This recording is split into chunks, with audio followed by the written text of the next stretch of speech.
Welcome back to the 725 podcast. I'm Ken Camarillo, your co-host with my good friend, counterpart, and co-chair of the SCORE.org Long Beach South Bay chapter, 725, Rosemary Danon. How are you? Hey, Ken. All is good. And I'm particularly psyched for this episode because I am a fangirl from the time I was a baby of books. I know that. And I think one of the most fabulous things about our wonderful community is that we have publishers here and people who understand the book processing business. And, you know, I always think in publishing world, oh, the New York controls the board or something. It's like, no. We got all sorts of activity going on. And that's why we're so happy to welcome Conni Francini, because she is doing it, she is living it, and I want to know more about the whole book world out here in Southern California. So welcome, Conni. Welcome, Conni.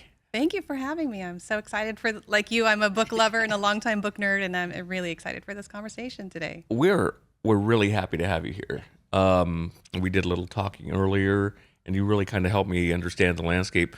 But before we get into all of the topical stuff, like we want to kind of we'd like to land on history. Are you a Southern California girl? Kind of give us a little short summary of your past. I grew up in the Bay Area. Okay. So California Northern California, in Cupertino before it was Cupertino. Okay. When we still had an old school Chili's on the corner. Nice. And a horse feed barn in the area right behind my apartment complex. But I came down here for college, went to USC, Okay. and got a job back where I had interned on campus immediately after graduation, and I've just been here ever since in Southern California, and I've always lived generally in the Long Beach area. Great choice. So Awesome. this is So our home now. How'd you get into publishing? Where did that all come out? So my undergrad degree is actually in journalism. So I started out in journalism and public relations and did some work in marketing. Took a detour into education, which I absolutely loved because of the constant. I have a passion for learning. I love learning. I love learning new things. That's really energizing to me. Right. And then ended back sort of in a Venn diagram in the middle between education and publishing, and landed at an educational publishing company. And was there for 15 years, and spent the last 7 of those years as the editor-in-chief, leading our entire publishing division, choosing which books and how to market them, and which authors, and how to build author platforms and reach our bigger audience. And we published books that were bought and sold all around the world, and worked with authors all around the world. It was loads of fun. And for a local shout out, you also have a master's degree, right? Or you went to? I do. My master's degree. Just want to make certain. From Cal State There Long you go. Beach. There you go. Cal State Long Beach. Shout out. Exactly. Absolutely. Go Beach. Go Sharks. Go all of it. 49ers. Go Niners. There you go. Dirtbags and all that stuff. Go Dirtbags. So, all right. So we want to talk a little bit about. You bring a wealth of experience. Very practical and technical, and you're the right person to have right now in this conversation, in the sense that we want to understand how you, in your daily work, kind of what does it mean for you to be the CEO of Soro Publishing? What do you do on a daily basis? So it's first and foremost is keeping on what's happening in the publishing industry, and also reviewing all of the submissions that come in. So we are a submissions-based publisher, just like a traditional publisher would be. So submissions come in, and evaluating the content and the marketability and what the market need is, really looking at who the author is. We really view our work with authors as a partnership, so we want to get to know our authors and really feel like it's going to be a great fit between our publishing company and them, and a long-term, really a long-term partnership, not just helping them publish a book. And then making sure all the operational things are going on with the books that we have in development. We're also supporting many of our authors with extended marketing support, publicity campaigns, bookstore appearances. We have children's book authors who are making school appearances. So it's a lot of hats to be wearing. We're still a small company, but it's all those facets of the publishing industry, from marketing and business development to the operational side of things as well. Wow. How much of the publishing is still traditionally in print, and how much is all digital now? For you guys in print versus digital, the digital numbers have been rising, but print is really. I remember 15 years ago, at least, when the rumors were that print was dying, and it was it was this end all be all doomsday message that had come out, and here we are. 2025, and print is still strong. Independent bookstores are growing. Making a comeback. Making a comeback. They are growing in numbers, not rapidly, but they are growing in numbers. People are really seeking out that kind of more personal, real, intimate experience with their local bookstores. Very anecdotal, but I was just in New York last week on a trip, and I saw a lot of people on the train, on the metro, reading a physically printed book. Right. So That's cool. I don't think print is dead. In terms of our company's sales, the vast majority of our sales are still print Well, that's good versus to hear. ebook. Because there's still nothing better Yeah. than curling up with a book. I agree. I Exactly. agree. So how do we get to the intersection of small business and books? Because that's what we're all about. And Yeah. I find it fascinating, the opportunity for branding, for leaving it as a calling card, for having an elevated status in your industry or community. How many books do you do that are written by owners of small businesses, and sort of a genre? How does that fit into your publishing empire? Yeah. We work a lot with authors who are establishing themselves as thought leaders in some way. So typically, term. right. So typically you would think of business and leadership, someone like a Simon Sinek, who had a very successful TED Talk, published a book, has built his entire business around that TED Talk, the idea of the golden circle and start with why. And his entire business is really kind of anchored around that big idea that is in that book and in that TED Talk. But it's not confined only to that traditional, typical business leader, leadership type book. You can be an accountant and publish a book that kind of spells out your viewpoint and perspective on managing money in a small business, right? Or maybe it's in a woman-owned business, right? Whatever your particular audience is, it could be a health and wellness business owner, right? That again has a particular point of view or maybe an approach to working with their clients and their audience, personal finance, travel advisory. I'm trying to think of other books that I've worked on, HR consulting, sort of what's your approach to that. So it can go so much further than that Simon Sinek, I'm a TEDx leadership consultant. These books can serve a really valid, valuable purpose for a small business, even for a very niche audience, right? And that's good. Yes. A niche audience is a good thing. You don't need to have, an audience of 10 million people. You can have a very niche audience and have that book serve its purpose well. So, Connie, if I may, I was going to ask, you rattled off several kind of categories, right? Or themes. What when you're talking to these potential authors or authors on their from a operational or design perspective, are there commonalities or themes that you would offer each one of those different authors, like the top 3 things for them to be successful? In order for their book to be successful? Yes. So my conversation with authors always starts with, what are your publishing goals? Okay.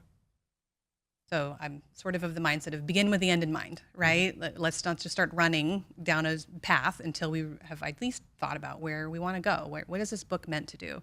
So for some authors, they might be wanting to write a memoir, for example, or preserve their family legacy. That's great, but that's one specific goal in mind where the guidance is very unique. It's very specific to that path and that outcome. For others, it might be that they want to use it as a business building tool, right? As some sort of a marketing client generation tool.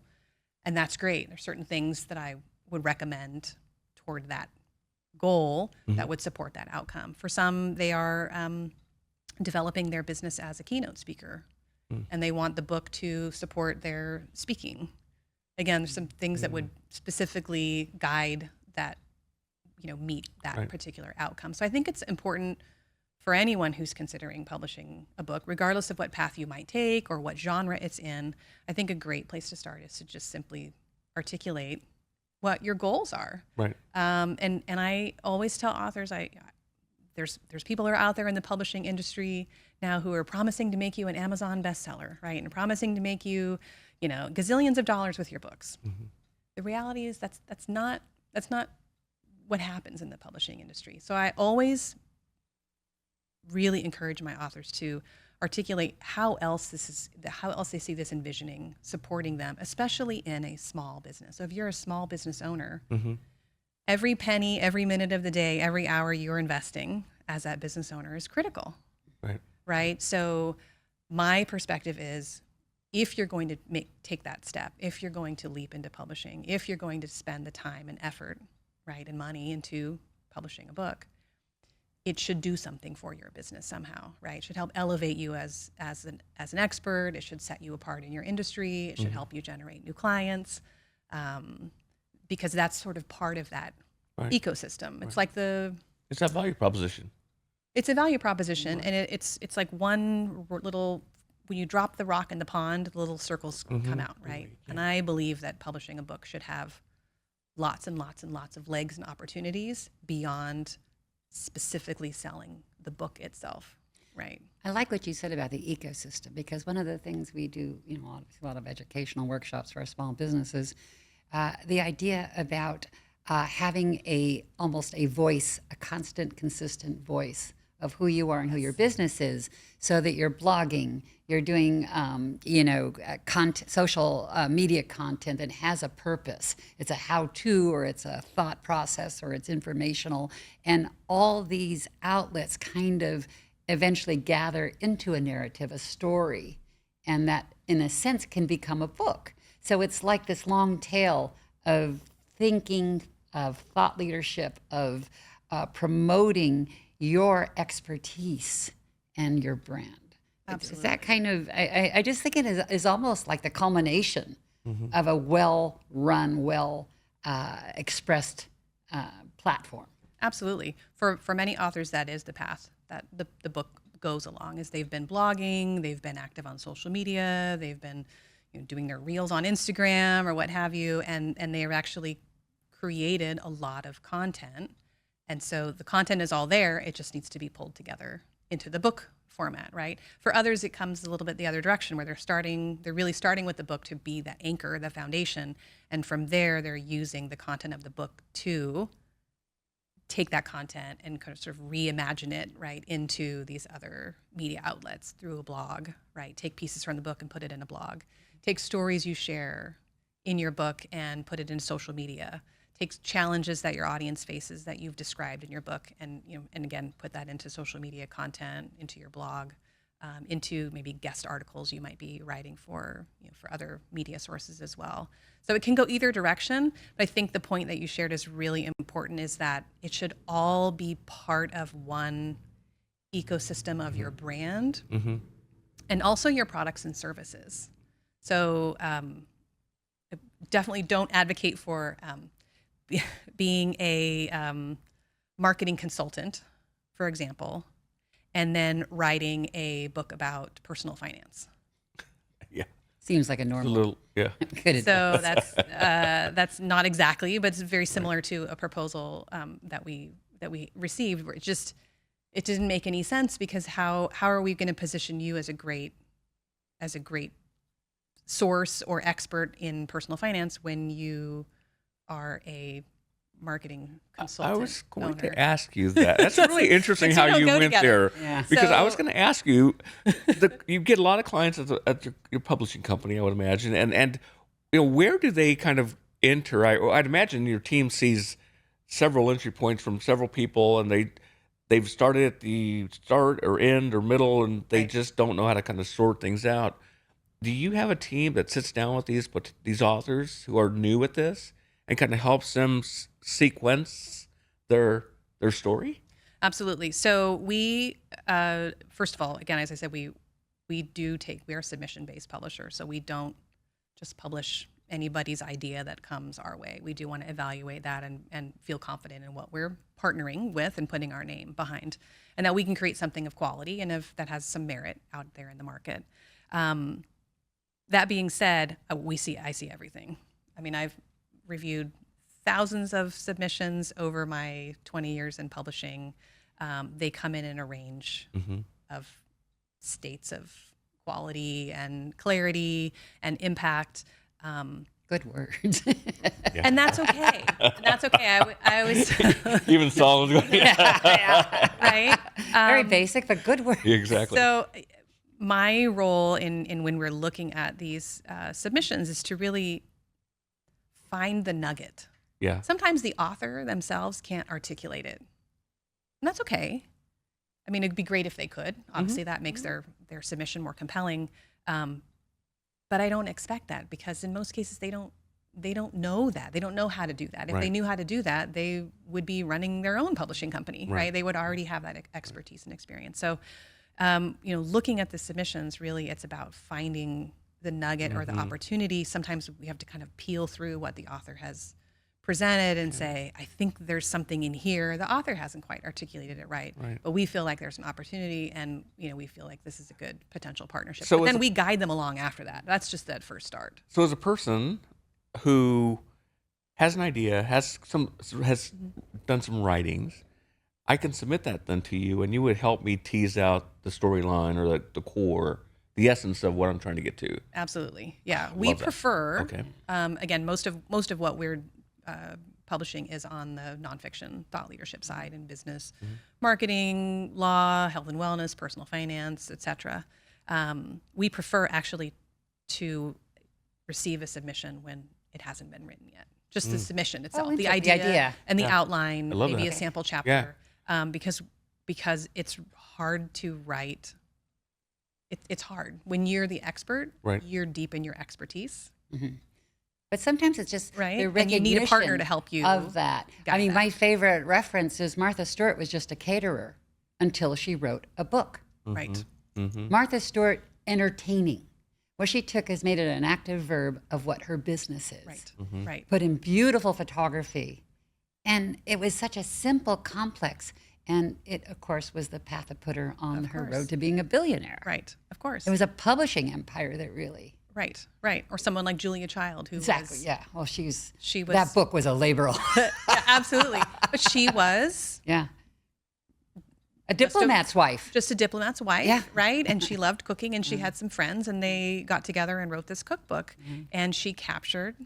And changed. That moment, right, where things were starting to shift. And so she captured that specific, unique audience. And the book was part of the toolkit that enabled her to get the TV show. And so all of that really kind of, there's her author platform back when people weren't calling it an author platform, but she really built her author platform in that way. That is great. So the question then I have for you is, based on this conversation around kind of building a platform, what would you advise a potential author if they're writing a business book? What are the structure or foundational pieces that you would say, this is what your audience is looking for in your writing style or your book? What would those be? So in terms of the book itself or the author platform? The book itself. In terms of the book itself. Okay, so a couple of really important things. And I love the clarifying questions. You're welcome. That's what we're really good at. Let's give a little tough love to the audience here, right? So rough lesson that I learned in being a hands-on editor, and then moving from editor to lead project editor and then editorial director. The further you get away from the editing, the bigger the strategic view you have to have. So here's one really important nugget to share with your audience. It's not about you and your expertise. So that would be the first really important message I would really encourage your audience to think about. It's not about you, and it's not about your expertise. So if you really want to create a compelling book that your audience wants to read, whoever your audience is, you have to first really understand who is that audience. And the more specific, the better. So women is too broad. Business owners is too broad, right? That's a lot of different categories in there. Sometimes even a generational group might not be specific enough. So what I encourage authors to do is to replay in their mind the conversations they've had with whoever their audience is. What does your audience say about what are they frustrated about in this topic? What are they worried about? The pain points in this topic. What do they wish were true in this situation? What have they tried? and what it didn't work, and how did they feel after that? And what's interesting is, even for potentially folks who are listening to this now who say, well, I don't really want to write a book, right? This is all branding. Yeah. This is all branding for your business or branding for your book. And connecting with your customer. Right? So it's not about you, and it's not about your expertise and, and what you do, it's really about your audience. So first, really understanding who that audience is, more than it's a woman ages 40 to 50, 55. You want to get to the more emotional part of it, which sounds funny for a business book, right? What do you mean we want to think about the emotional parts of it?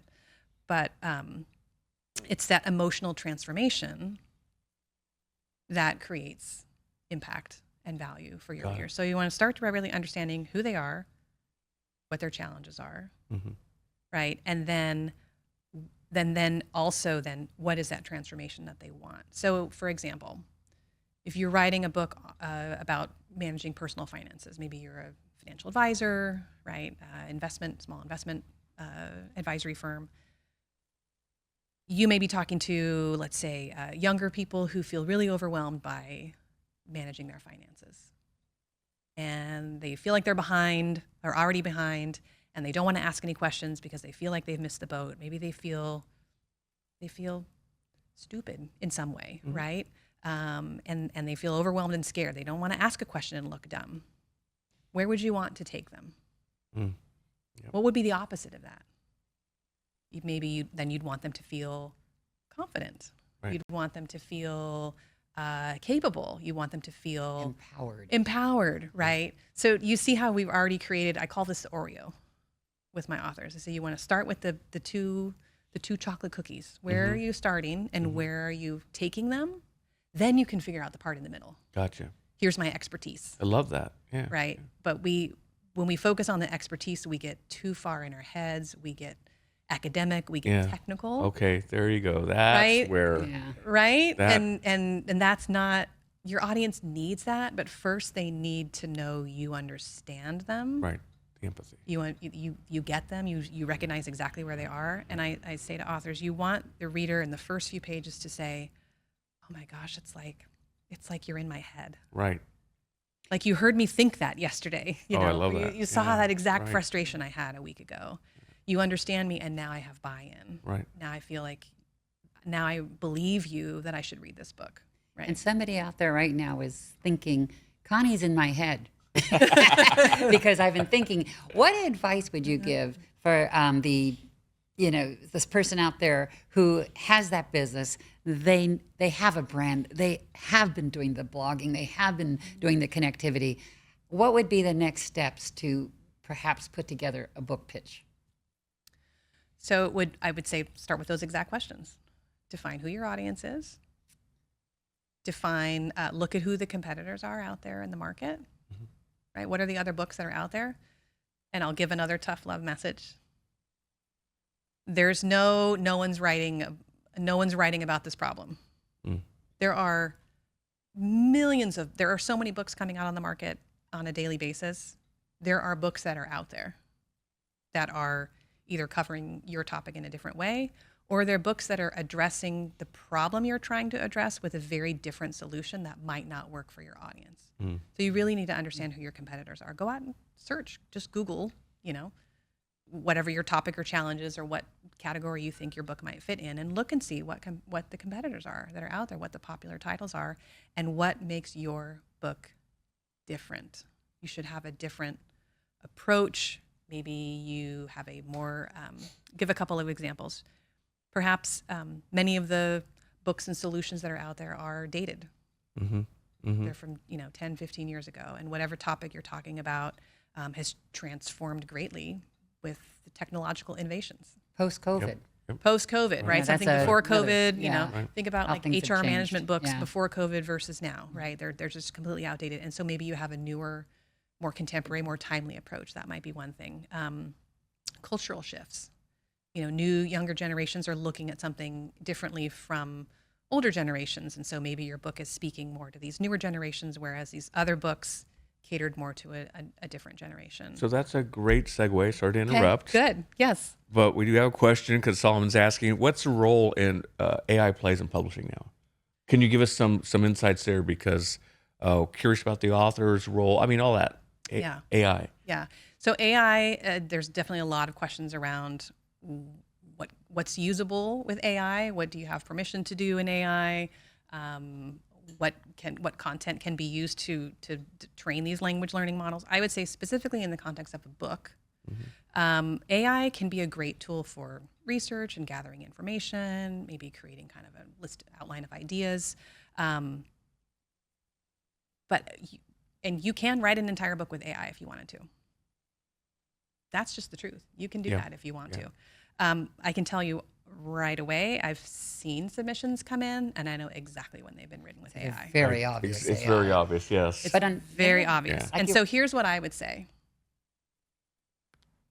If I have a problem, whether that's managing my finances, how to buy an investment property, how to lead my team when I have big challenges in my company with turnover, poor culture, what have you, do I trust an author, an expert with a book that I can tell immediately has been virtually 100% written?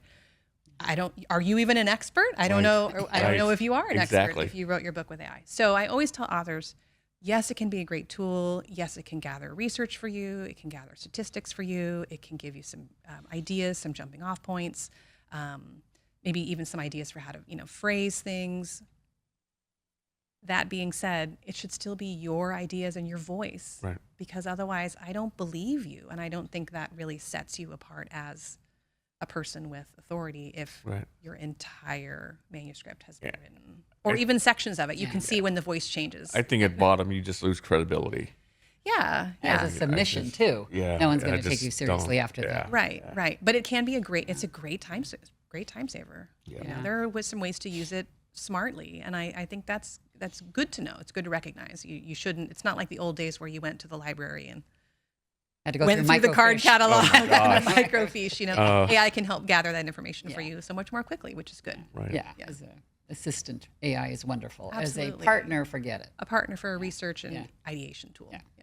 So we had a bit of a conversation earlier, and the question was making yourself irresistible to your audience. Sure. So explain that. Break that down for us a little bit. Wouldn't that be great? If you within the first few pages, you become irresistible to your audience. So I'll go back to some of the things that we just talked about before and kind of reinforce some of those points. A great colleague of mine who's a TEDx speaker coach says, nobody cares about you. They're here for the WIIFM, what's in it for me. So if you want to become irresistible to your audience, if you want your book to be irresistible to your audience, you have to start by focusing on them. Meet them where they are, recognize their pains, their challenges, recognize their hesitation, right? Their doubt, because they probably have those. You want to recognize those and validate those. You want to use their language. So that's why I said it's not about you and your technical information and expertise, because your audience doesn't know that. Right. If you're an accountant, they don't know all of the accounting jargon. That's not going to make you irresistible. And that's why they hire you. That's why they hire you, because you have the the expertise, right? What's going to make you irresistible is that you understand, as that accountant, talking to your business owner, potential audience, what their challenges are, what their frustrations are, what they wish they could say about their day-to-day work or their business or their financial state, right? And when you capture the mindset and the heart of your audience, that's what makes you irresistible. And then you're presenting, that's the first step, and then you're presenting a solution that speaks directly to that challenge or pain point, right? So if you're overwhelmed, your solution should be really easy. So for example, it might be, I always encourage authors, when you're presenting your solution, if it sounds so silly, why is a book like 7 Habits of Highly Effective People so popular? Because it's 7 habits. Yeah. And they're even organized. The first three are internal self. Then the next three are social, are with other folks. And then the third is the sharpen the saw, which is to kind of continue, like the continuous learning model, right? It's so easy to understand. And so I use that as a great example to authors to say, whatever solution you're presenting, again, whether you're accounting, health and wellness, business development for attorneys, make your solution simple. Put it into a framework or a model. And if you can present it graphically, that's even better because we learn visually much more so than we learn through words or even through auditory methods. So if we can put that knowledge in some sort of a 5-step process or a six elements of great leadership or something, whatever that is, that simplifies it, and it's also really marketable because it's memorable. Right. It's the kind of thing you can turn around to someone at in your coffee break room at the office, right? Or at a neighborhood picnic where you get talking about this particular topic. And you could speak about it easily, even if you're not the author, because you've made this solution, right? This expertise really easy. It gets you out of the technical technical trap, right? The expertise trap and simplifying it in a way. So I think it's interesting. I saw an example this morning in content calling it listicles, based on a BuzzFeed look and feel that they've been perfecting for years now. And that's sort of the mindset of your reader. They want it broken down. They want a little visual, a little wording, and that kind of a thing. And that has impacted the book world, I suppose. Yeah, I think it's. I think the old way of publishing, right, was really a little more straightforward. It was the words on the page. Maybe you had some photographs of recipes that were created. Here's your casserole, right, completed. Maybe some technical diagrams, and I think as things have shifted, what I recognize is that we want to make sure that people can access the information. So how do we do that in a way that is easy? People don't want to read a 500-page book anymore, right? So how can we make the book enticing, compelling? If they're flipping through it, how can we make it readable, doable, right? I could take this on an airplane. I'm going to fly from here to Dallas on a 2.5-hour flight. I could pretty much read this book on my flight, right? Because people don't want to read a 600-page book anymore. So how can we make that more appealing and easy to? We want to make it easy to engage with for them. That's the ultimate goal, right? We want people to read the book. We want people to take in that information, and we want them to go do something with it, hopefully to improve their lives or their business in some way, and hopefully talk about it to other people.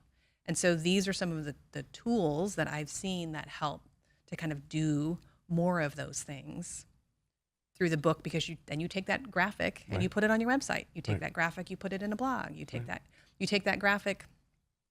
It's a 6-part framework for leadership, and you do a workshop course. How many workshops do you think you could have? Probably 6. Right? One on each of those elements. So it also helps to kind of foster that ecosystem, which is what we talked about earlier.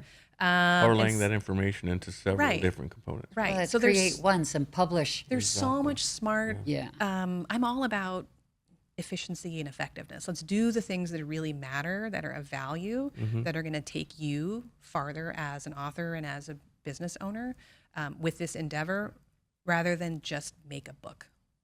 Right. Anybody could just make a book. I love that. My perspective is, if you're going to do this as a business owner, right, as a consultant, as a speaker, as an advisor in some way, it should help elevate you and your business. So let's do the things that actually matter and are more of a long tail outcome for you. Yeah, I love that, because I feel, so back in the day I took a curriculum development course, and they really stressed adult learning principles to make it simple, right? And so in my approach with my clients, specifically like we're building a website, right? A lot of that is applied in design to keep it simple, high level. People don't read, they don't want to read a dissertation. They just want to read that listic design kind of thing, with a nice photograph to complement. So the storytelling components there. I really feel like what you're sharing with us today is so transferable to people. So they need to listen to what you're saying, because I think you're giving some fantastic tips about, as a business owner, even these types of writing skills or tips apply to all of your components and All how of your your communication. brand, right? All of your communication. So, Absolutely. yeah. Yeah. You on your website is a great example. No one wants to read giant paragraphs. Mhm. And if you've worked on Right. websites, it's hard to make the communication succinct and Mhm. impactful. Yeah. Right? Brevity. It's so easy to write Yes. 200 words about, Yeah. your business or your background or who you are or Right, whatever. right. It's hard to write it in one or two sentences Clear and concise. to make, and that's so that's a great analogy for the kind of partnership that we have with our authors is, sure, you could just go write your knowledge and your expertise. The hard part where the real impact comes from is really honing that message, Mhm. making it impactful. Less is always more. You want to go for impact over, volume and word count. Right. So, I agree. I think if, even for anyone listening to this who isn't thinking about publishing a book, there's so much of this that just comes into what is good communication, whether it's on your website, on a blog, in your social media. Mhm. Blogs are great when they have, here's 3 strategies too. Right. Here's 5 things to avoid, right? Or here's 3 mistakes to avoid and how you should, and ways to what you should do instead, Mhm. right? Those simple patterns is part of what helps people take away the information, which is what we want them to do. I don't think it's cheating or subversive in some way. I think it's really just smart communication strategy. Totally agreed. And I think the element of storytelling that we've kind of touched on off and on throughout this conversation, but I go back to, all the critical expertise to share, but still that little bit of who they are. And it leads to that, what makes them irresistible. Because if I can connect with you, I can connect with your advice because you are somebody that I can relate to, because you noted that you have this, that, or the other in your background. I think that really bombs the emotional quantification you need that says, this, I get this person. Absolutely. Yeah. And I think for a lot of authors, it's really smart to include, stories about how you've walked in their shoes. Exactly. Like you, reader audience, I sat in your shoes. I was that business owner who struggled with X, Y, and Z, right? I was a single woman trying to manage her finances who was worried about X, Y, and Z. And right? that's the bond. And here's the struggles I faced, just like you're probably facing right now. And here's what I realized. The Oreo. Right? It's the The white stuff in the Here's Oreo. what I realized, right? And that was really the genesis behind this particular, approach to personal finance or whatever that might be. So that, I think that part is really important. That storytelling humanizes you. And connects you. Yeah, we want to be seen as an expert, but we don't want to be untouchable. Right. I like Right? that. We want our readers to feel like we get them. So part of it is recognizing them, but then also it's part of that is sharing how we've walked in their shoes too, because then they're more likely to trust us. And then sprinkling those throughout the book as well. Other examples really kind of, not only does it humanize you as as that author, as that expert, it's also really validating. And stories are really powerful. You want to present information, but you also want to balance that with stories or vignettes or examples or case studies, whatever is fits for that particular book, because facts and information is part of it. It's part of how people make decisions, but it's not all of it, right? The story part is also really important. So that's a good point that you bring up. I think storytelling has been with us since the dawn of humanity, and will continue to be so because it's part of our DNA. I always like to quote Joan Didion. She says, "We tell ourselves stories to live." And what is a succinct and almost existential part of who we are that is attracted to stories. So, Connie, we are coming up on time. We are so happy that you were able to be here with us today.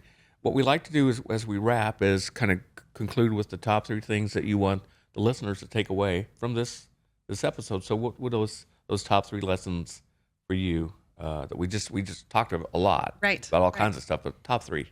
Top 3, if you're thinking about publishing a book, start by identifying what your goals are. That's really going to shape where you might go, what sort of guidance you might seek out, what kind of research you might do. That would be one. Okay. The second would be if you're going to go through the time, effort, investment of publishing a book, really do the work to stand out, right? Make sure that your book has something unique about it. There are so many books out on the market right now, which is great. There's so many opportunities, but I think it's really important to clarify, get really clear on how your book is going to be different. And then I think the third part is just really understanding what your audience is all about, so that your book can really resonate with them. It's those good communication skills that we talked about, right? And really making your content compelling for your audience. So really focusing on that audience and making your communication appealing to them. Beautifully said. Awesome. Thank you. Well, thanks again for being here. This is a great show. Oh, loved it. Loved it. Well, thank you for being here and listening to us with Conni Francini and Soro Publishing. Yeah. And you can find all her Instagram, Facebook, all her data points in the show notes. Thank you for being here. We will see you next time. Oh, thank you for the producers. Thanks for Podcast Place, Isaac and Solomon. Thank you. Thank you, Ken. And we'll see you next time. Bye. Bye-bye.